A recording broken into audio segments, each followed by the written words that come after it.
დილამშვიდობისა ჩემო მეგობრებო. ესე იგი, მე საქმე მაქვს უკვე. აგერ ნაყავ,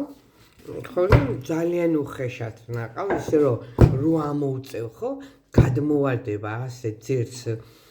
დანაყულის და მე აჰა მიგადა დედამისის ეს ამბავი და რო აქვს ჩასაყრელი 10 ლებანი ყრის 15 ლებანს და დანარჩენი კიდე აგერ დამეწყო რომ ნილ-ნილა მივაყოლო რო ეს არ ამოუჭამო აქ აიგი ეს საჩივიძე ხაბე დღეს ზენამ გააკეთა გოგონა არ ვიცი თუ გაქვს ნაჭამი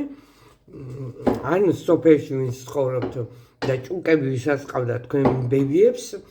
აუცილებლად გეცოდინებათ ეს საჭამანი იმიტომ რომ ძირითადად ჭუკიებს აჭმევდნენ დედიკომ მოხარშა ჯინჭარი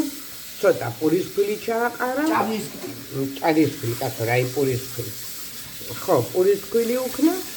ხო და მერე მოშუშა ცალკე ტაფაზე ერბოში ოღონ ჭუკებს ახლა ერბოს არ აჭმევდნენ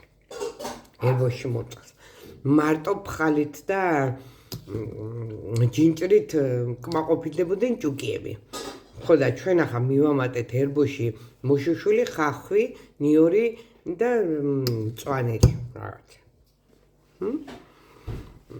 ეს ყველაფერი მე ერთად აურია დედამ წამოადუღა ხო და გესუნი ქონდა ხახო ისეთი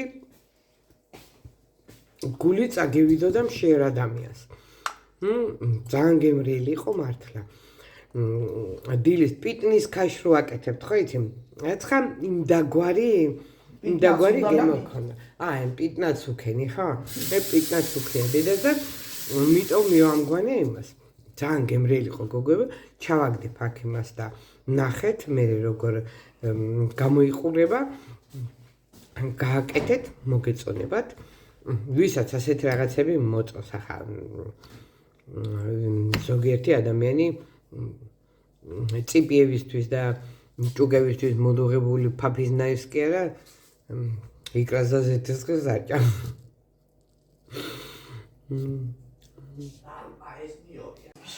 ტელეფონს ხალხში ყველაფერი მიშლის ხელ ეს დედამ გააკეთა ესე იგი ჯინჭარი და ჭადისქვილი არის მოხარშული მე ესა კარაქში მოშუშა ხახვი ნიორი მწვანილები ყველაფერი და ჩაასხა შიგნი ყველაფერი ასე აურდაურია და გამოვიდა ჭუკიების საჭმელი მაგრამ ძალიან გემრიელად გამეიყურება ახლა კენაცვალე ამას დავაგემოვნებ ადრე ბებია უკეთებდა ამნაირს პატარა ჭუკიები რო ყავდა იმას მაგრამ დედამ თქვა ჩვენც გვიკეთებდაო ესე იგი ნახოთ როგორი იქნება ჭამე ბარბარე ჭუკიები კარგად იზრდებიან და შენც გეიზრდები სიმაღლეში თორე იქნება ტვინი მოგემატოს